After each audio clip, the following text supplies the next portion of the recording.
Hello, Cancer. Welcome or welcome back. It's good to see you.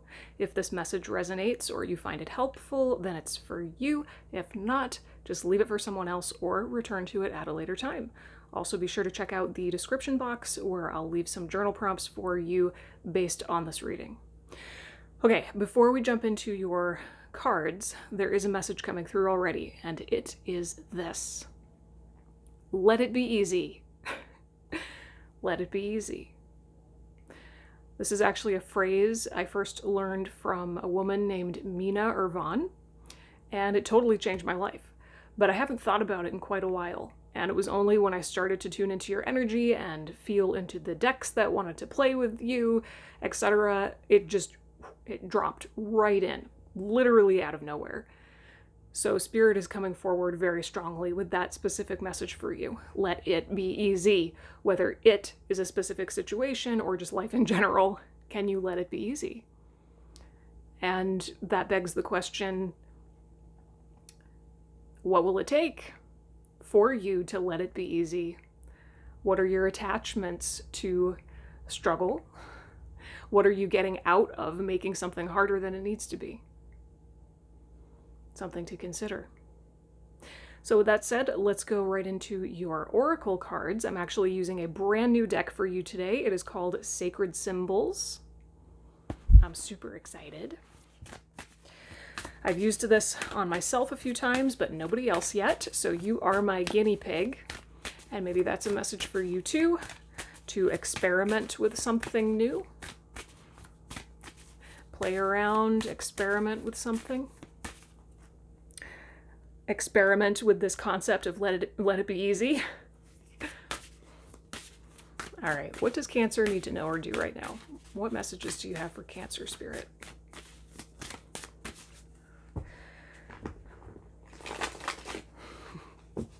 I know just how hard it can be to let it be easy. Trust me, I get it. Water.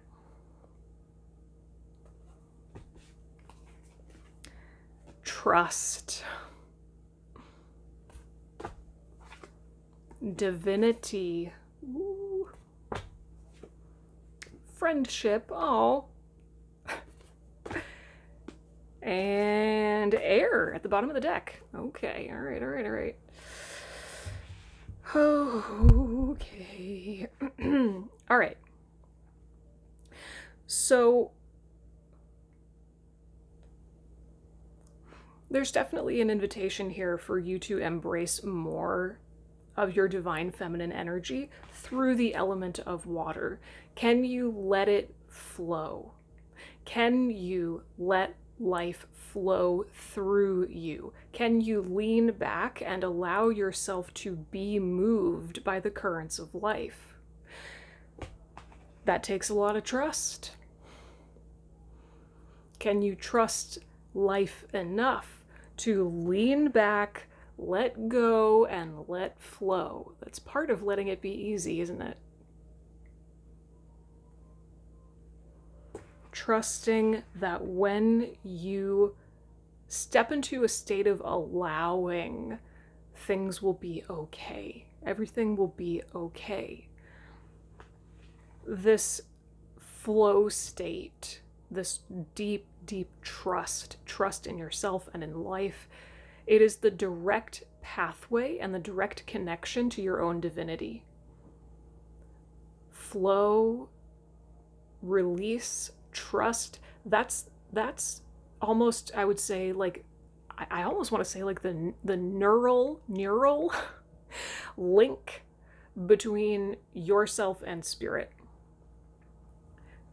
Sometimes I do think of the universe as just one giant brain, you know?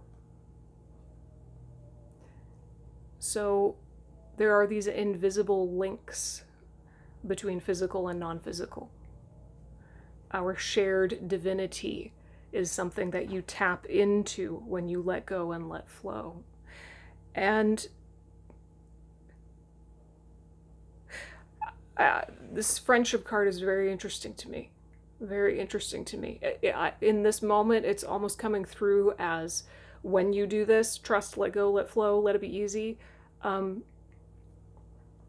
You will cross paths with the exact people that you need to at the exact time that you need to. It's like the people who are meant to be in your life, the people who maybe are soul family, the people who have your best interests at heart, the people who can really support you and support your path. It'll be like a divine encounter along the way. You just meet the right people when you let life bring them to you, you know.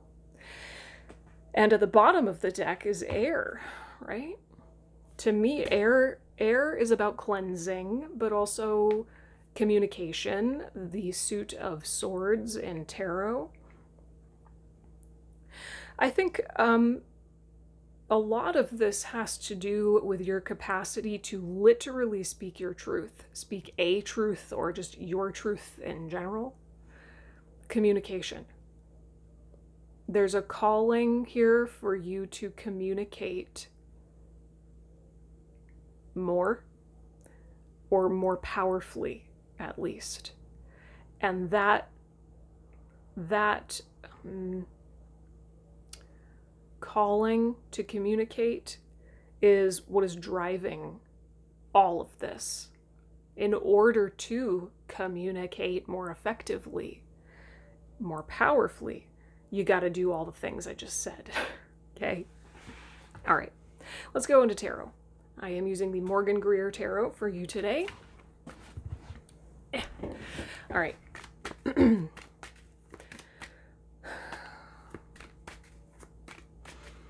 Show me Cancer. Show me the collective of Cancer right now, please.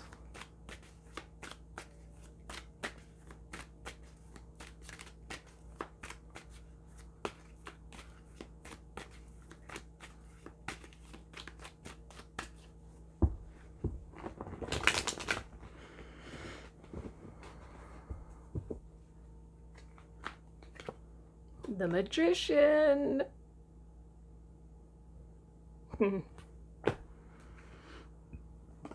Whoa. The World.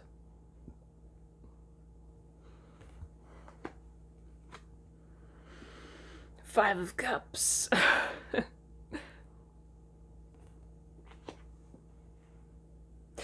You know, intuitively, I'm just picking up on the fact that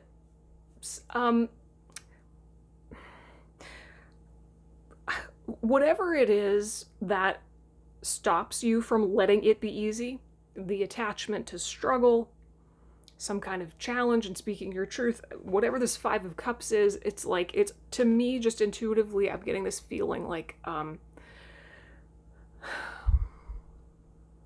the lesson that life is presenting you with right now is a lesson you've been faced with in past lives. There's definitely something either karmic here or about past lives that just keeps coming up. You know, the Five of Cups is about old hurt, old wounds, feeling like something in the past did not work out, feeling disappointed, feeling grief, but not being able to let go of it. Like you're not learning from it. You're fixated on it. You're ruminating on it. So you're not really moving on. And this may be across lifetimes. Maybe that's why you keep being presented with the same lesson in different ways every lifetime. It's because you're focused on the cups that have fallen rather than the ones that are available to you, literally right behind you, right?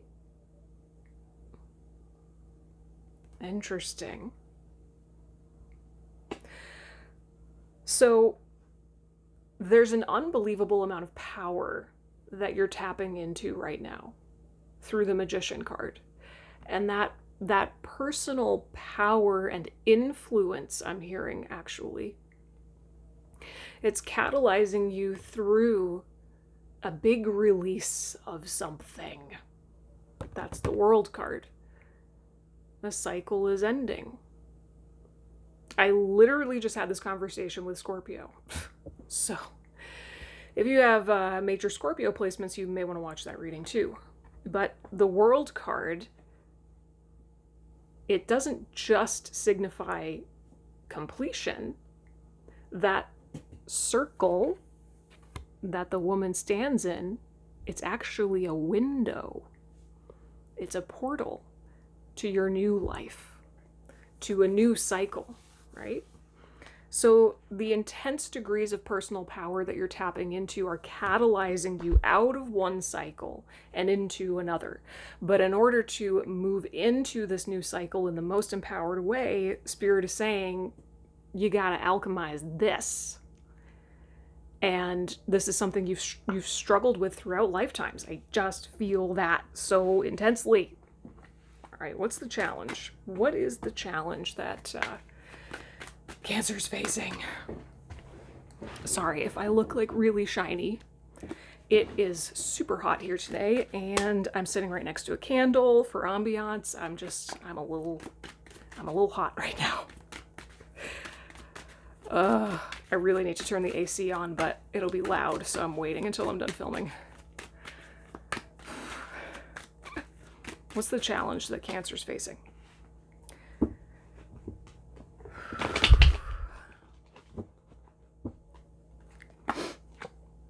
Six of Swords. I almost said Six of Wands. Four of Pentacles. Page of Cups. Seven of Pentacles at the bottom of the deck.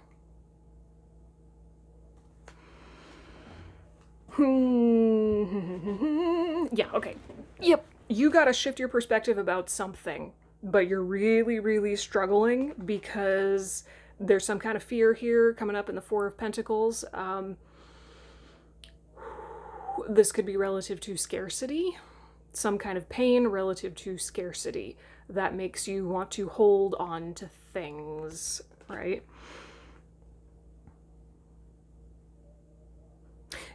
Some of you may be feeling kind of old wounds or pain blocks relative to money, material abundance, affluence, abundance. Yeah, I said that right. Or just energy in general. Some of you may need to start looking at the interconnection between money or material abundance and physical energy. The way that you spend your physical energy and how that impacts your relationship to money. That might be an exploration that some of you need to go down, right? It's almost like look at these three together. Look at these three together. It's like you know that you need to shift your perspective about something and move away from an old paradigm, thought pattern, limiting belief, something. You got to walk away from something, leave something behind. You know that. And your intuition is calling you into this like fresh energy. Your intuition, your inner knowing, spirit, even messages from spirit, everything is like, yeah, come on.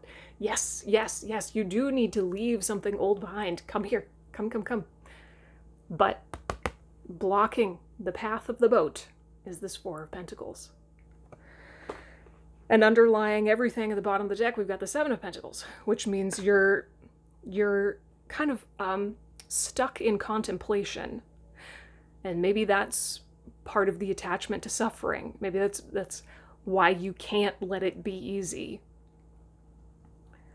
You're attached to something that you used to give your energy to. You're attached to something that you have been building and growing and pouring energy into for a while. You're attached to it now, but you can feel that your relationship to this thing needs to change, or you need to drop it entirely.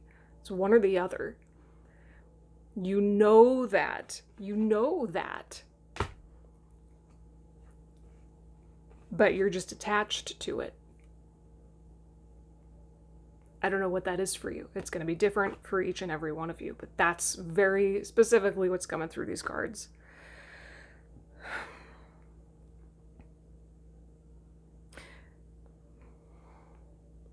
Going back to the oracle cards here with trust. I think this is lack of trust. This is lack of trust.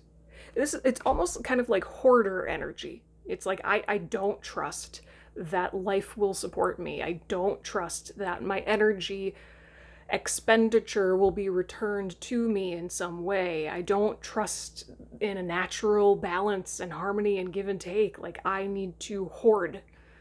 I need to protect my energy. I need to protect what's mine. This is mine, right? So there is a lack of trust. There is a lack of trust that when you let go and you move on,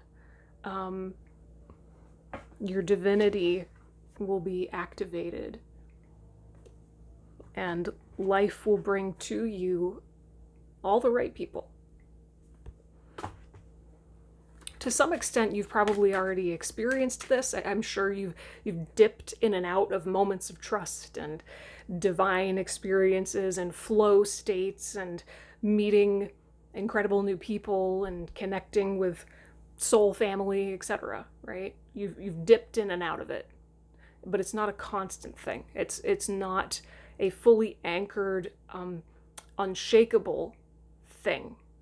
It's not part of your embodiment permanently. It's something that you just... What's the advice? What's the advice? What's the advice for Cancer? Before I overheat.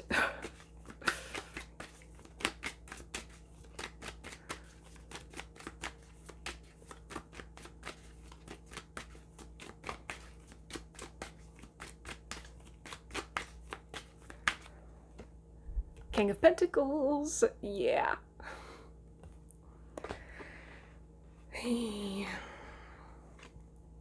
Knight of Swords. There's that air communication. Four of Cups. Four of Cups. Yep. Okay, fine. That's easy. Let it be easy, right? You've got to okay. What you really want is to step into King of Pentacles energy. This is authority, leadership, security, stability. You want to build something big, stable, permanent, and abundant, right? You want to build something for yourself. So, two things. I think I asked you this before in a previous reading, but I'm going to bring it up again. If you already had what you wanted, how would you be acting now? Can you act that way now? If you want to be the King of Pentacles, practice being the King of Pentacles today. Be who you want to be before you've got the thing, okay? And that deep personal truth, that deep knowing in your heart about what you want this new cycle of life to be defined by, which is massive personal power, the ability to create what you want, that personal truth about what you really want for yourself. You have to lead with that and take action based on that truth. And right now, for a lot of you, what that looks like is looking your fear right in the face. Okay? This Four of Cups, to me, in this moment, is kind of like a reflection of the Four of Pentacles, or it's an extension of the Four of Pentacles. It's fear. It's fear around... fear that is... I'm hearing built up by virtue of not trusting life, not trusting that when you show up as the version of you you want to be now, not trusting that when you let it be easy, everything will work out, not trusting that you can just let go and let flow, not trusting that your divine embodiment will bring everything you need to you. Like, not trusting, just not trusting. On some conscious level, maybe you think you trust, but this is like in your body. This is in your cells. This is something you've dealt with throughout lifetimes. You're carrying it with you, right? You've got to go right into that. Straight into it. Look it right in the face. Deal with it directly. Deal with that recurring karmic pain directly. Because it's kind of acting as like an anchor. Okay, hopefully this was helpful, or at least thought-provoking, Cancer. Thank you so much for letting me read for you. If you have any questions or comments, leave them down below. Check out the description box for those journal prompts, and I will see you in the next reading. Bye.